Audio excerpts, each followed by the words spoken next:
성경 봉독하겠습니다. 요한복음 11장 33절 말씀입니다. 나눠드린 순서지에 적혀 있습니다. 요한복음 11장 33절 말씀입니다. 한 절씩, 다 함께 한 목소리로 읽겠습니다. 예수께서 그가 우는 것과 또 함께 온 유대인들이 우는 것을 보시고 심령에 비통히 여기시고 불쌍히 여기사. 아멘. 지금 함께 읽은 이 구절은 예수님께서 나사로가 죽게 된 다음에 마리아와 함께 만나서 대화하는 장면 속에 있는 그런 장면입니다.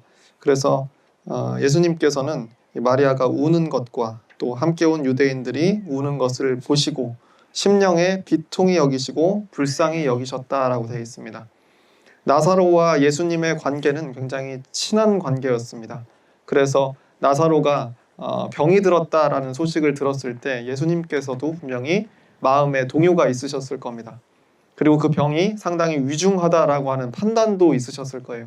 그런데 여러 가지 사정 때문에 바로 나사로에게 달려갈 수 없어서 결국 나사로가 죽고 말았습니다. 그리고 나서 나사로가 죽은 지 3일 후에서야 예수님께서 그곳에 도착하게 되었는데 거기서 만났던 마리아와 또 마르다와 이 모든 사람들이 슬퍼하면서 울고 있는 것을 보셨다라고 하는 겁니다. 근데 거기에서 우리가 좀 기억해야 될 표현은 그가 우는 것과 함께 온 유대인들이 우는 것을 보시고 심령에 비통히 여기셨다라고 하는 겁니다. 그리고 불쌍히 여기셨다라고 하는 거죠.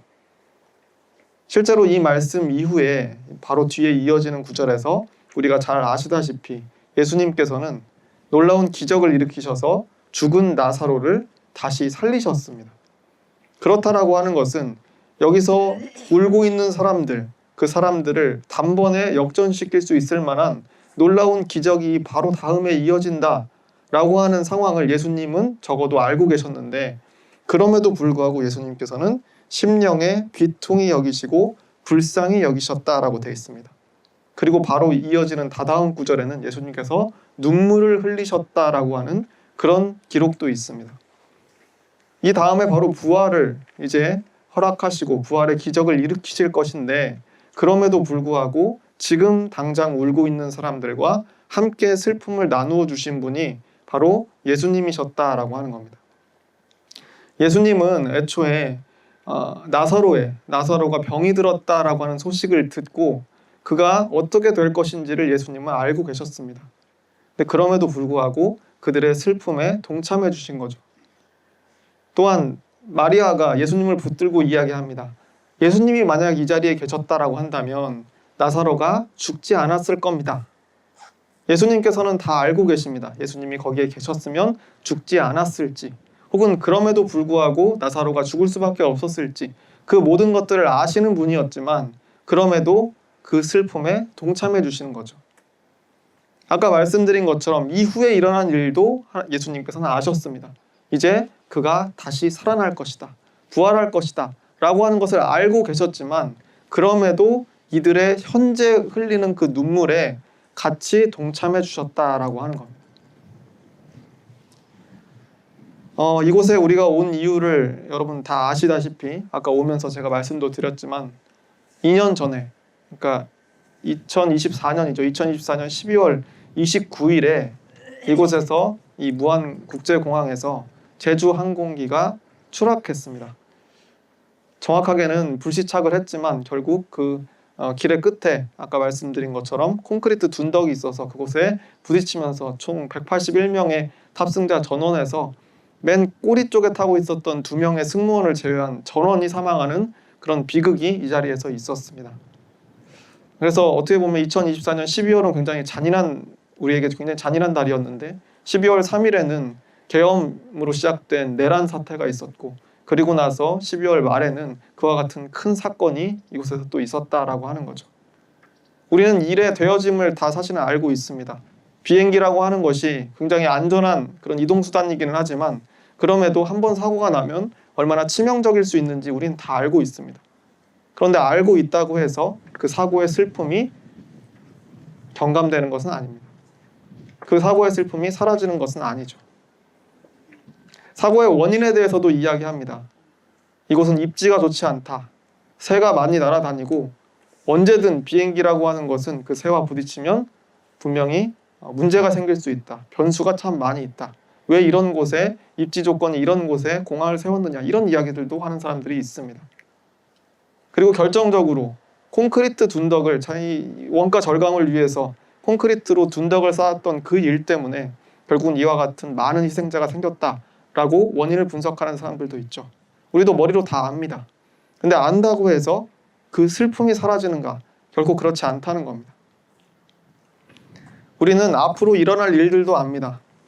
시간이 벌써 1년 이상이 지났고 2년이 지나고 3년이 지나고 4년이 지나면 이곳에는 새로운 시설들이 들어오고 또 이 희생자들을 기리는 어떤 기념관 같은 것이 들어오고 또 지역 주변 상권을 위해서 이곳은 또 발전되게 될 겁니다. 그러면 우리가 그렇게 될 것을 알지만 그러면 슬픔이 사라질까?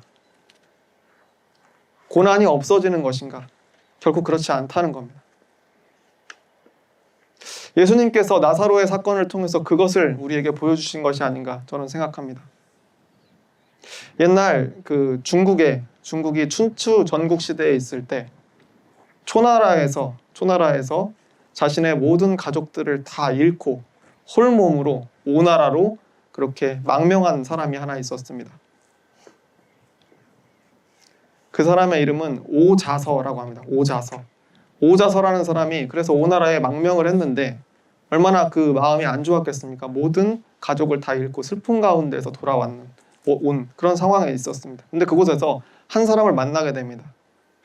그것이 바로 백비라는 사람이었어요. 그 백비라는 사람을 근데 처음 만났는데 알고 보니까 그 사람도 똑같이 자신의 가족을 다 잃고 홀로 남은 사람이었습니다. 그래서 오자서가 이 백비를 굉장히 극진하게 대접을 하는 겁니다.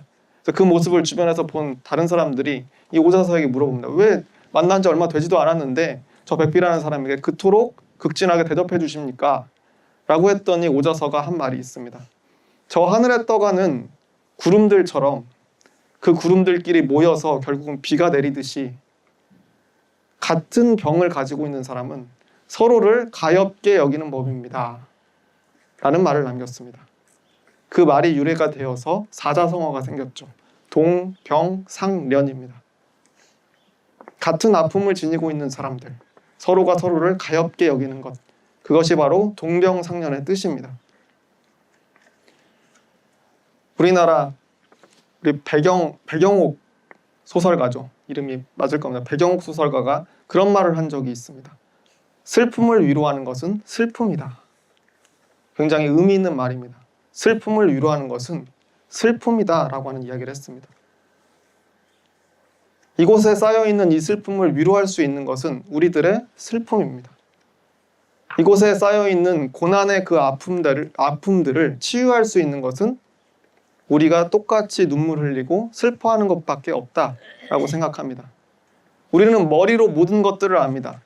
어떤 사고가 어떻게 일어나게 되었는지, 또 그 원인이 무엇인지, 또 앞으로는 어떻게 될 것인지 우리는 머리로는 다 알고 있습니다. 그러나 그럼에도 불구하고 함께 눈물 흘리고 울어줄 때 결국 그 상처들을 함께 보듬어 갈 수 있다라고 하는 거죠.